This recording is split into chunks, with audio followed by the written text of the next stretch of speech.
మరి hand brake అవ్వడం, అలా చాలా ఒక ఎగ్జామ్ మరొక ఎగ్జామ్కి మరలా పెరాలసిస్ రావడం, అట్లా దగ్గర 8 ఎగ్జామ్స్ కూడా నేను ఎగ్జామ్ హాల్లో కూడా వెళ్లకుండానే మరి ఆ విధంగా ముందు కొనసాగడం జరిగింది. అయితే ఆ సమయంలో మరి దేవుడు నవంబర్ మాసంలో మరొకసారి నాతో మాట్లాడడం జరిగింది. 2016లో దేవుడు వాక్యం ద్వారా యెషయా 1:19లో మీరు సమ్మతించిన మాట మీరు విన్నేళ్ళ భూమి యొక్క మంచి పదార్థాలు అనుభవించరు, సమ్మతింపక తిరుగుబాటు చేసిన ఎళ్ళ ఖడ్గం పాలవుతారన్న వాక్యం ద్వారా ప్రభువు నాతో మాట్లాడి ఉన్నారు.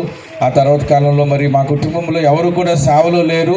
మరి అందరూ కూడా మరి ఏదో పని చేసుకుంటానే మరి తాత ముత్తాతల నుంచి కూడా వారు కొనసాగిస్తూ ఉన్నారు. మా కుటుంబంలో మరి సేవా విషయాల గురించి అంతగా ఆలోచన మాకు లేదు. కానీ చిన్ననాటి నుండి కూడా దేవుని యందు భయభక్తులు కలిగిన కుటుంబంలోనే మరి ఉండడం జరిగింది. ఆ సమయంలో మరి దేవుని యొక్క మాటకు లోబడి నాకు పెరాలసిస్ వచ్చినప్పుడు అనేక ప్రాంతాలకు నన్ను తీసుకువెళ్ళడం జరిగింది. తమిళనాడులో కూడా తీసుకువెళ్ళడం జరిగింది, కాట్పాడి జంక్షన్ దగ్గరికి. ఎక్కడ కూడా 6 నెలల వరకు కూడా క్యూర్ అవుతుందని చెప్పారు. కానీ దేవుని మహాకృపను బట్టి ఎప్పుడైతే మరి సేవకు ఎప్పుడైతే ఒప్పుకోవడం జరిగిందో వెంటనే దేవుడు నాకు స్వస్థత అనుగ్రహించారు. హల్లెలూయా. ఆ తర్వాత కొన్ని సంవత్సరాలు మరి కాలేజీలో చదువుకోవడం జరిగింది. హైదరాబాద్ తమిళనాడు ప్రాంతంలో బైబిల్ కాలేజు, మరి ఐపీసీ కాలేజీలో, ఐపీసీ కళాశాల, రేమా కాలేజీలో మరి ఆ విద్యను బైబిల్ సంబంధించిన విద్యను మరి కొన్ని విషయాలు అక్కడ నేర్చుకోవడం జరిగింది. ఆ తర్వాత కాలంలో 2019 సంవత్సరంలో నా యొక్క స్టడీస్ కంప్లీట్ చేసుకున్నాను, బైబిల్ సంబంధించిన స్టడీస్ని.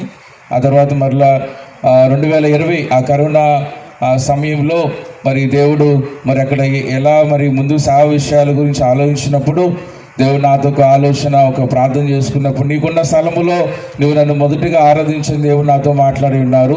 ఆ మాట ప్రకారం ఇక్కడ మరి 2020 డిసెంబర్ మాసములో మరి మాకున్న ఆ స్థలంలోనే చిన్నగా, ఎవరికి కూడా ముందుగా మందిరం అని చెప్పలేదు మేము. మరి ఆ ప్రాంతంలో చిన్న మందిరాన్ని ఏర్పాటు చేసుకుని నేను మా తల్లిగారు మరి అక్కడ మొదటిగా మరి స్తుతిస్తూ ఉండేవాళ్ళము. ఆ తర్వాత కాలంలో దేవుడు మరి 4.5 సంవత్సరాలు సేవ మరి ఈ యొక్క చర్చ్ స్టార్ట్ చేయడం జరిగింది. ఈ 4.5 సంవత్సరాల దేవుడు ఆయా ప్రాంతాల నుంచి మరి దగ్గర మరి 10 కుటుంబాల దేవుడు మాకు అనుగ్రహించున్నారు. హల్లెలూయా. మీలో చాలామందికి తెలుసు సేవ ఏ విధంగా స్టార్ట్ చేశామో, మరి దేవుడు ఏ విధంగా ఎన్నో అద్భుతాలు, ఆశ్చర్యకార్యాలు మరి దాని ద్వారా చేసిన అందరూ కూడా మీరు ఎరిగి ఉన్నారు. ఏదేమైనప్పటికీ నేనైతే ఎప్పుడు కూడా మరి ఈ సేవకి దేవుని సేవలో ముందు కొనసాగితే నా కళ్ళలో కూడా అనుకోలేదు. నా ఆలోచనలు ఎప్పుడు కూడా ఒక ఉద్యోగము చేస్తూ మరి కొద్ది మందికి నేను సహాయం చేయాలి, మరి నా యొక్క రక్త